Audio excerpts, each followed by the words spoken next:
Welcome to The Advocate, a program that thrashes out all the topical issues of the day. When you are in government, you don't see nothing wrong with whatever is happening. The moment you are out there, everything is wrong. You can't even see many women now, and when they're there, they're not even really making a mark, and then they have an NYSC problem and this and that. One of the reasons why we don't have more women in politics in Nigeria is for as long as political meetings continue to take place in the middle of the night. Exactly. Really? Disastrous for a president To even say be he's unaware. unaware of the chief It's justice. a ploy. It could be a strategy. That strategy was very Backfired. terrible strategy. Because the buck stops at your table. Whether it's that we don't look after our cities, and quite frankly, Nigeria is becoming a very ugly place. When you are the only one feeding the people with this news, and there is nobody countering them, it becomes, the news. Welcome to The Advocate. 5 panelists, 5 advocacies, all uniquely inspired. Today, I want to ask a straightforward but complex question. What does it mean to be Nigerian? Chuka, on the other hand, raises awareness by spotlighting sickle cell anemia. I wonder how many of us knew that Wednesday, June 19, was World Sickle Cell Day. Uche, on the other hand, is querying the benefits of distinguishing so many days as public holidays. Ekene asserts that there are no winners in the game of Monopoly. Interesting. Ireti mounts a soapbox to speak on behalf of the rest of us against our treatment at the hands of the Nigerian High Commission. That's the spread, so sit back and prepare to be inspired. So, what does it mean to be Nigerian? Can I be Igbo and be Nigerian? One question I've often asked myself, am I Nigerian because I was born in Nigeria and carry a green passport? Or am I Nigerian because I'm an Igbo man and Igbo land is part of Nigeria? Because we know that Nigeria today is indeed a British invention created by the colonial British government for one reason only. It was economically expedient to administer all the fledgling protectorates as one unit, rather than several different entities. So in 1914, influenced by his wife, Lord Lugard set about to create the nation Nigeria, the country we now fondly call Niger. And our independence came 46 years later in 1960. Chief Obafemi Awolowo wrote way back in 1947 that Nigeria is not a nation, it is a mere geographical expression. There are no Nigerians in the same sense as there are English, Welsh, or French. The word Nigerian is merely a distinctive appellation to distinguish those who live within the boundaries of Nigeria from those who do not. The road to democracy and nationhood has just been as rough as the many urban streets of Lagos and indeed most parts of Nigeria, sometimes smooth, but often potholed with too many roadblocks. We have witnessed coups and counter-coups leading to a civil war that lasted 3 years, which saw millions die, and then some more coups, failed coups, and indeed sometimes phantom coups. But our current attempt at democracy has lasted 20 years since 1999. But I don't think anyone is in doubt that Nigeria today is a country in crisis. Our differences have grown and become extremely sharp, at some point cutting deep into the very fabric of the idea of nationhood. It appears that with each new election cycle, our ethnic divides grow wider and sharper, and this is added to growing economic and security challenges. And indeed, it seems that our politicians have become adept and successful, I might say, at employing ethnic sentiment as a vehicle to secure political power. It also appears that we're losing the balance between our ethnic and national consciousness, and a lot more people now resort to focusing on their primordial interests while neglecting the overall interests of Nigeria. I also worry that images from our parliament does not reflect any deliberate attempt to sew a new fabric for a united Nigeria. It is true that countries may be born by design, incident, or accident, but it behoves leaders to attempt to forge a nation out of a country. And yet, yes, it is very okay to be Igbo and still be Nigerian, just as a Welshman can be Welsh and yet be a proud Briton. The truth is, since Awolowo made the famous statement, it's been more than 70 years Nigerian leaders have had ample opportunities to build a new Nigeria, a modern multi-ethnic state that is an example of how different ethnic nationalities can coexist peacefully and meaningfully. So I ask, what does it mean? What does it Or rather, what will it take for us to become a modern, united nation? Can we all do our hair like this? I think that'll make us united. Because if there's one thing we do have in common, we all have in common, irrespective of which part you come from, is that we all do threading. I mean, it's funny, but it's true. Every, ethnic group in Nigeria do one form of threading or the other. And when you asked that question, I kept thinking about it all the time. When you were talking earlier, that what does it mean? What does it mean to be a Nigerian?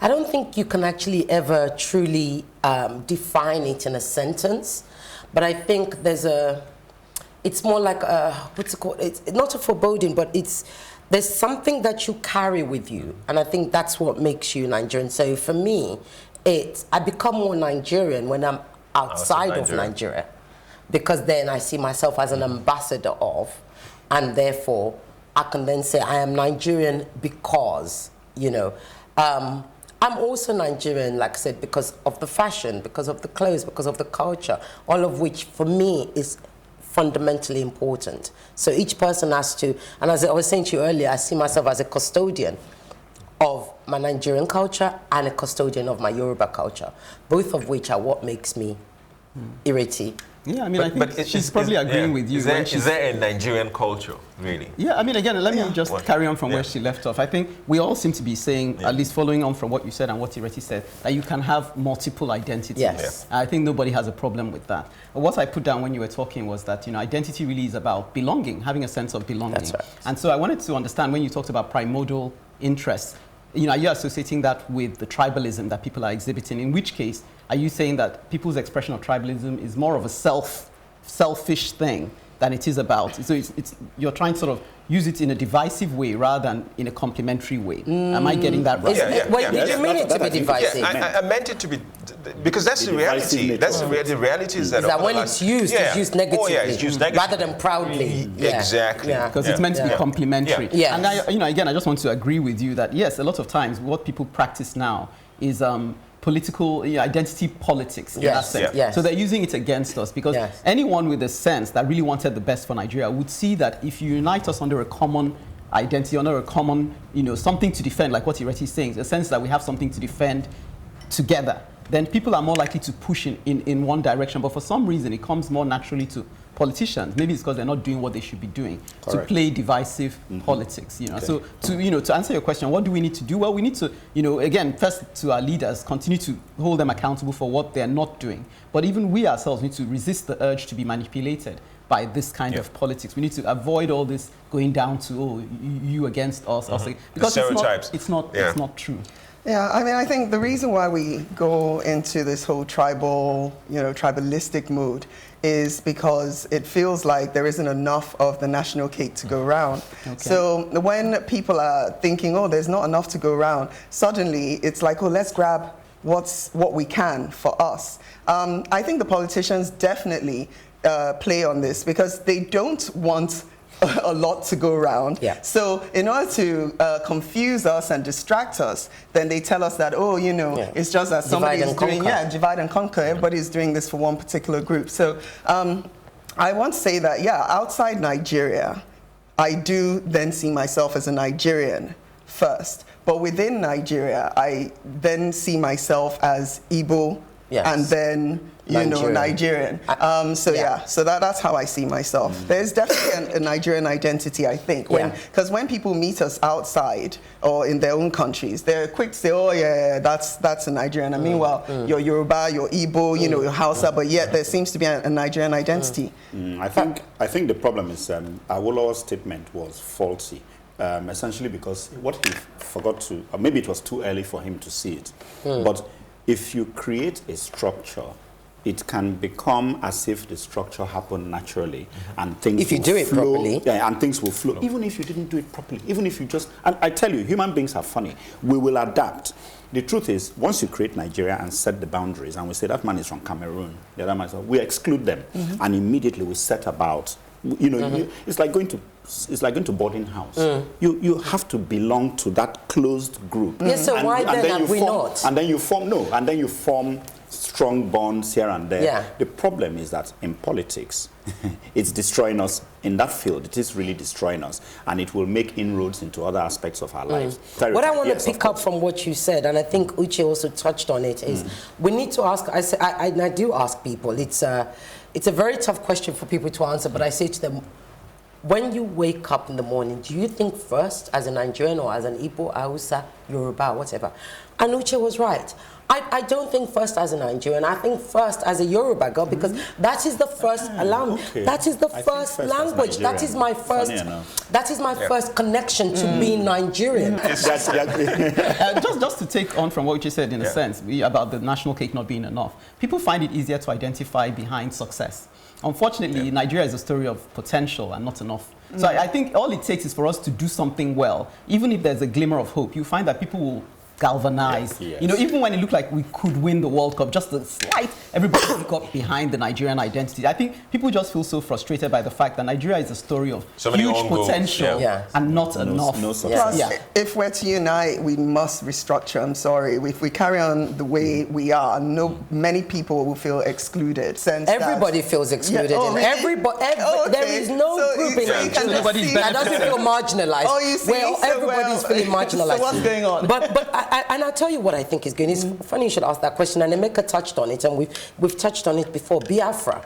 Yeah, I really do. I think we have to, until we actually sit down and confront the horrors that was Biafra. Absolutely. The fact that we killed our brothers and sisters. The fact that we weren't able to listen to each other. The fact that what most people forget, we were manipulated by the West, actually, because the Western press was partly responsible for Biafra. Until we face all of that. I totally agree with you. So there's in making a new Nigeria, obviously, there's still a lot of work to be done. Yeah. We can do it better than the politicians. There's a lot more to be said. Sometimes the things we take for granted are the things we need to analyze. When we come back, Chuka brings another essential matter under the microscope, just after the break. Welcome to The Advocate, a program that thrashes out all the topical issues of the day. When you are in government, you don't see nothing wrong with whatever is happening. The moment you are out there, everything is wrong. You can't even see many women now, and when they're there, they're not even really making a mark, and then they have an NYSC problem and this and that. One of the reasons why we don't have more women in politics in Nigeria is for as long as political meetings continue to take place in the middle of the night. Exactly. It's disastrous for a president to be unaware of the chief justice. It's a ploy. It could be a strategy. That strategy was very terrible strategy. Because the buck stops at your table. Whether it's that we don't look after our cities, and quite frankly, Nigeria is becoming a very ugly place. When you are the only one feeding the people with this news, and there is nobody countering them, it becomes, the news.